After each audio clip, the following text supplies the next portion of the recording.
Hey, welcome back everybody. So today's gonna be a quick video, just a quick question a lot of people ask me, and now I actually got a pretty good answer for you. So if you have a BMW, this one specifically is a 535i, the twin turbo X drive. If you stay without any power, and this should work for just about most BMWs, if you stay without any power and you're stuck on the side of the road, you need to move it, or you got a tow truck driver that needs to grab it and it's locked in park, and there's just absolutely no way, no jump box or anything to be able to actually put it in neutral.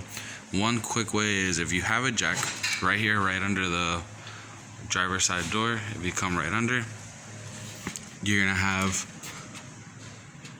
your oil pan. Of course, you have the drive shaft right here that goes to your front. Let me get this to focus out better.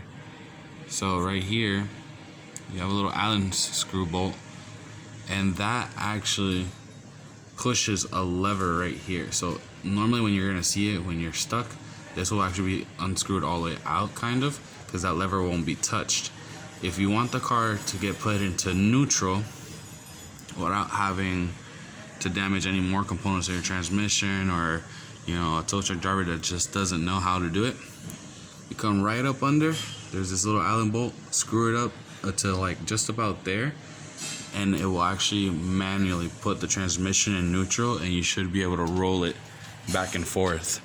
So that's one really good thing. So if you're a BMW owner, I would advise to always keep a handy dandy set of Allen keys and a good jack, because please don't use any scissor jacks if you plan on getting under the car.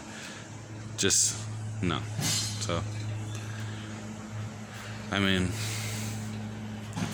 really bad things happen when you don't take safety into measures. But of course, if you're in this predicament that you have a tow truck driver, just make sure that they grab, more than likely they have a jack, so they'll be able to get up under there. Allen bolt. What size specifically? The bolt that I used that fit real snug. That's another thing with BMWs. You want to make sure it's actually real snug. I used a 5mm Craftsman. So, yeah, definitely great. It's a good tip for all you BMW owners out there. So, everybody, good luck, be safe, and hopefully this helped a couple people.